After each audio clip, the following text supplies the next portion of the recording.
আপনারা কেন দাঁড়িপাল্লায় ভোট দেবেন? দাঁড়িপাল্লায় ভোট দেবেন আপনাদের আকাঙ্ক্ষা পূরণের জন্য, জুলাইয়ের শহীদদের প্রতি শ্রদ্ধা দেখানোর জন্য, জুলাইয়ের যোদ্ধাদের সম্মান জানানোর জন্য, তাদের যে অ্যাসপিরেশন বা আকাঙ্ক্ষা ছিল ওটা বাস্তবায়নের জন্য, আমার মায়ের জন্য, বোনের জন্য, মেয়ের জন্য নিরাপদ বাংলাদেশ গড়ে তোলার জন্য, ব্যবসায়ীদেরকে চাঁদার জ্বালা থেকে মুক্তি দেওয়ার জন্য, সিন্ডিকেট এবং চাঁদাবাজের কারণে 18 কোটি মানুষ অস্বাভাবিক দ্রব্যমূল্যের জাতাকলে পিষ্ট সেই মানুষগুলোকে মুক্তি দেওয়ার জন্য, সমাজে সকলের জন্য সমান এবং ন্যায় বিচার নিশ্চিত করার জন্য। আপনারা বলবেন এত সুন্দর সুন্দর কথা বললেন, ছোট ভাই এখানে বলে গেছে 2001 থেকে 2006 আমরা একটা সরকারের ছোট্ট অংশীদার ছিলাম, 2 জন মন্ত্রী, 3টা মন্ত্রণালয়। তারা তাদের 20টা আঙ্গুল সম্পূর্ণ পরিচ্ছন্ন রেখেছিলেন, তাদের আঙ্গুলে কোনো ময়লা লাগে নাই, তারা সামান্য কোনো স্বজনপ্রীতি দেখান নাই, তারা যোগ্যতা এবং দক্ষতার ভিত্তিতে যার যেটা পাওনা সেটা তাদের হাতে তুলে দিয়েছেন। তারা শুধু সৎ ছিলেন না, সততার সাথে সাথে তারা স্মার্টও ছিলেন। তাদের মন্ত্রণালয়গুলো বদ্ধ কারখানা খুলে দিয়েছিল, কৃষিতে জীবন ফিরিয়ে এনেছিল, সমাজসেবায় বিপ্লব তৈরি করেছিল, কিন্তু তাদের গায়ে কেউ সামান্য স্পট লাগাতে পারে না।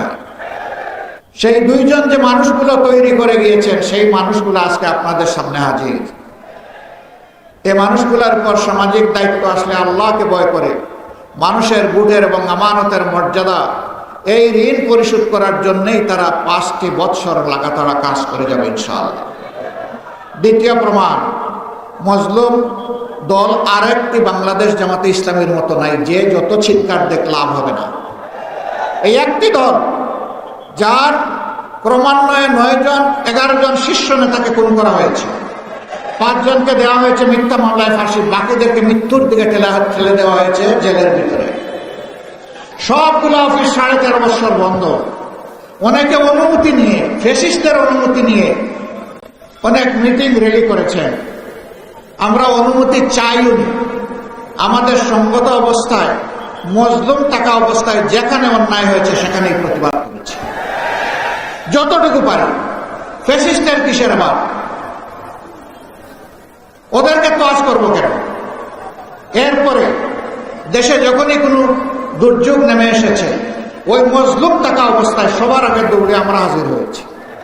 আমরা বলেছি হাতে ভারী কোনো সম্পদ আমরা নিয়ে আসতে পারিনি, বুক ভরা ভালোবাসা এবং সহমর্মিতা নিয়ে এসেছি। আপনাদের দুঃখের অংশীদার হতে এসেছি। দুঃখ কতটা দূর করতে পারবো জানি না, কিন্তু দুঃখের অংশীদার হতে এসেছি। বহু জায়গায় কাজ করতে গিয়ে আমরা বিভিন্ন ধরনের নিপীড়ন এবং হয়রানির শিকার হয়েছি, কিন্তু এই অবস্থায় কোনো হয়রানি নিপীড়নকে আমরা পাত্তাই দিই। যে দলের নেতৃবৃন্দ অন্যায়ের কাছে মাথা নত না করে হাসতে হাসতে ফাঁসির কাস্টে তক্তার উপরে দাঁড়াতে পারেন, সেই দলের নেতারা, সেই দলের কর্মীরা, সমর্থকরা, এই দলকে যারা ভালোবাসে, তারা মহান আল্লাহ ছাড়া আর কাউকে পরোয়াই করে না। এখন আমাদেরকে অনেকে জুজুর ভয় দেখান, ও ভাই লাভ হবে না, এ দলটা তিলে তিলে জলে জলে পরীক্ষিত হয়ে উঠেছে। এই দলের অন্তরে সারা বাংলাদেশ, 18 কোটি মানুষ, কোনো বিশেষ দল নয়, গোষ্ঠী নয়, ধর্ম নয়, আমরা সবাইকে আমাদের অন্তরে ধারণ করি। আমাদেরকে দমানোর চেষ্টা করলে যত মারবেন এই সংগঠন তত বাড়বে ইনশাআল্লাহ। এ কাজ করতে গিয়ে যারা আমাদেরকে খুব জ্বালিয়েছিলেন, আমাদের বিরুদ্ধে মিথ্যা প্রপাগান্ডা চালিয়েছিলেন, তারা তাদের পাওনাটা পেয়ে গেছেন, আরো পাবেন। এর থেকে আমাদের সকলেরই শিক্ষা নেওয়া উচিত। মজলুম যেন জালিম হয়ে না উঠে। আমরা একা মজলুম ছিলাম না, সেই 15.5 বছর সকলেই মজলুম ছিলেন, কিন্তু কি হয়ে গেল? আল্লাহ তাআলা 5 আগস্ট মুক্তি দেওয়ার পর রাতারাতি অনেকের চেহারা পরিবর্তন হয়ে গেল। অবশ্য যশোরের মানুষ যেহেতু আদি বুনেদি মানুষ, শিক্ষিত মানুষ, ভদ্র মানুষ, যশোরে আপনারা যাই বলেন এখানে কেউ চাঁদাবাজি করে না। এখানেও চাঁদাবাজি করে। এখানে কোনো স্ট্যান্ডম্যান দখল হয় না, তাই না? এখানে হয়। এখানে কেউ তো মামলাবাজি করে না, তাও করে। মামলাবাজি করে জনগণকে অতিষ্ঠ করে তোলা হয়েছে। মজলুম দলটি তার নাই অফিস, নাই তার নিবন্ধন, নাই তার চিহ্ন বর্ণ, কিছুই নাই। বিদায় নেওয়ার 4 দিন আগে নিষিদ্ধ। তারপরেও প্রথম রাতে 5 তারিখ দাঁড়িয়ে আমরা জাতিকে আহ্বান জানালাম, আপনারা অবশ্যই শান্ত থাকবেন, ধৈর্য ধরবেন, পুরো দেশকে ভালোবাসবেন, সকল নাগরিকের নিরাপত্তার জন্য নিজ নিজ জায়গা থেকে কাজ করবেন। আমরা বলে দিলাম, আমাদের উপর যাই জুলুম করা হয়েছে আমরা কারো উপর থেকে প্রতিশোধ নেব না।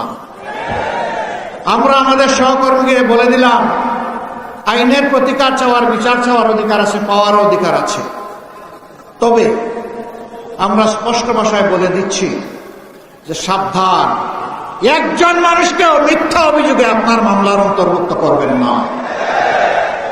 আপনারা শুনে খুশি হবেন, হাজার হাজার মামলা সারা দেশে আমরা করি নাই, সিম্বলিক কিছু মামলা করেছি। 8টি মামলায় আসামি মাত্র 1 জন, দ্বিতীয়জন আমরা খুঁজে পাইনি, তাকে কেন আমরা মামলার আসামি করব? আমাদের মামলার আসামি সর্বোচ্চ 98 জন, এর উপরে কোনো মামলার আসামি নাই। কিন্তু আমাদের কোনো ভাই বন্ধু তারা মামলা করেছেন, হাজারে হাজার, গনে পাওয়া, বিস্তর সমস্যা। এরপরে আরো আছে উদ্ঘাত, এগুলা দিয়ে মানুষকে হয়রান করা হয়েছে, মানুষের উপর নির্যাতন করা হয়েছে। আমরা এগুলা নিন্দা জানি, আমরা ঘৃণা করি। এটা বিচারকে হত্যা করার সময়। আমরা এই ধরনের মামলা বাণিজ্য আমরা করতেও চাই না, দেখতেও চাই না। এই সবগুলা থেকে মুক্তি দেওয়ার জন্যই দাঁড়িপাল্লা ইনশাল্লাহ আপনারা বলুন। আমরা চাঁদা নেইনি, আমরা কোনো টেম্পো স্ট্যান্ডের দখল নিয়ে কারোর সাথে ঝগড়ায় জড়াইনি এবং দখল করিনি। আমরা কোনো মামলা বাণিজ্য করিনি, আমরা কোনো মা বোনের ইজ্জতের দিকে চোখ তুলেও তাকাইনি, এবং আমরা কারো কোনো অধিকার হরণ করিনি। দল হিসাবে আমি বরাবর বলে আসছি, যেই দল তার সহকর্মীদেরকে সামলে রাখতে পারে সেই দলটাই বাংলাদেশকে সামলে রাখতে পারবে ইনশাআল্লাহ। যারা নিজেদের দলকে সামলে রাখতে পারে না, নিজের দলের কর্মীদের জীবনের নিরাপত্তা দিতে পারে না, সেই দল যত বড় দল হোক, মাঝারি হোক, যাই হোক, তাদের কাছে বাংলাদেশ কখনো নিরাপদ হবে না। আমরা আমাদের ভাইদেরকে বলি, আপনারা দেশ গড়ার আগে দলটা গড়েন ভালো করে, দলটাকে শৃঙ্খলায় আনেন, দেশ লাভবান হবে, আপনারাও লাভবান হবেন।